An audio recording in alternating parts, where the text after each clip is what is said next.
There's a saying that adversity builds character. And for a long time, I didn't believe that. Because if I'm being honest, adversity didn't feel like a lesson at first.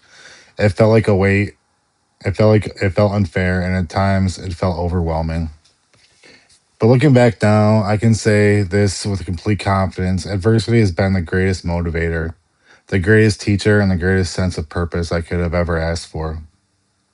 And today I want to share my story, not because I have everything figured out, but because maybe parts of it will resonate with you if you're struggling right now.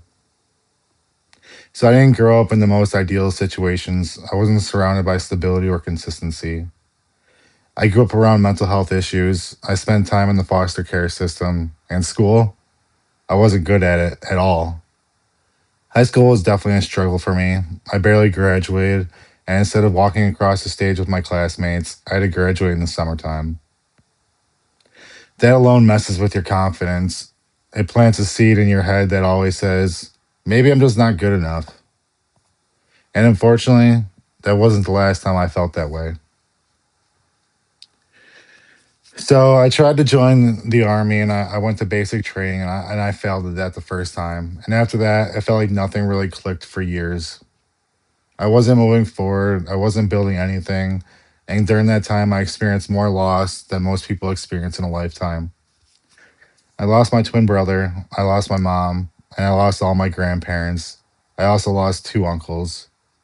And if I'm being really real with you, any one of those things could have been the reason I quit on life. But stacked together, that could have broken me. And I won't pretend I handled it perfectly. There were dark seasons, and there were moments where I felt lost. But eventually, I made a choice. So a decision I made that changed everything. So I choose not to let adversity define me. Instead, I chose to let adversity teach me. I realized something important. Everything I'd gone through, poverty, loss, failure, it could either be an excuse or it could be my fuel. I grew up poor, and because of that, I wanted a better life for myself, and more importantly, I wanted a better life for my future family. So at 23 years old, I made a decision that scared me. I went to college. So college was definitely an uphill battle. And here's the thing though. I wasn't magically good at school all of a sudden because I struggled so much in high school. I just started a local community college. I took remedial classes and classes that didn't even count for credit. A lot of people would have seen that as embarrassing, but I saw it as an opportunity. I was motivated in a way I'd never been before because I knew what I didn't want in my I knew what I didn't want my life to look like. I worked, I showed up, and I kept going. Eventually, I transferred to a 4 year university. And at the same time, I also earned my associate's degree, and I ended up earning my bachelor's degree. Was I the smartest person in the room? Not even close. But I was willing to work harder. So my redemption in the military. So even after failing in the army the first time, that desire never left me. So I tried again after college, and again, I have failed more times than I can admit. But eventually, I earned redemption. I re-enlisted in the army, and I proved to myself that my past failures didn't have the final say. That mattered to me, not because of the title or the uniform, because it reminded me the failure isn't permanent unless you let it be. So later on, when I met my son's mother, our relationship didn't work out. And that came with its own set of challenges, especially when it came to fighting for my son. That adversity forced me to grow in ways I didn't expect. I didn't have the best upbringing, but I had one incredibly very important thing: a good stepmother who stepped in and showed me what love, structure, and support could look like.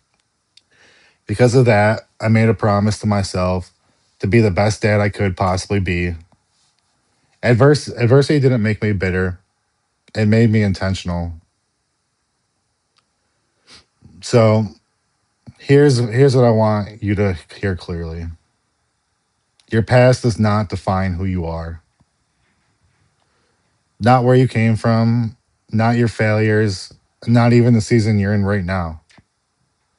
The things you're going through are circumstances. The things you went through are experiences. You still get to choose how you play the cards you're dealt. Some people will have to work harder than others. There's no denying that. You'll need a little luck, but if you do the right things, if you treat people the right way, if you show up every day willing to work harder than everyone else in the room, things can change. I had to fight just to be average in school, but because I did, I earned a degree and a career I'm proud of. So failure is one of the greatest motivators there is. I've learned far more from my failures than from any of my successes. Failures teach you humility. They teach you discipline, and they teach you resilience. Adversity could have crippled me, but instead, I use it as fuel. And you can too. So, if you're young and unsure about your future, this is for you. If you feel stuck in holding pattern, this is for you. If you're struggling right now and think life won't get better, I promise you it can. With the right mindset and willingness to work hard, the very things you think are holding you back can become your greatest motivators. Just keep pushing forward. If you want me to go deeper into what it was like growing up with adversity, if you were in foster care, you grew up in poverty, if you struggled in school, or if you're a single parent wondering if you can still be a great one, let me know in the comments. I'd love to connect with you and support you however I can. If this video helped you, please like it, share it with somebody who might need it, and consider subscribing. No matter where you're starting from, things can and will get better. Have a blessed day.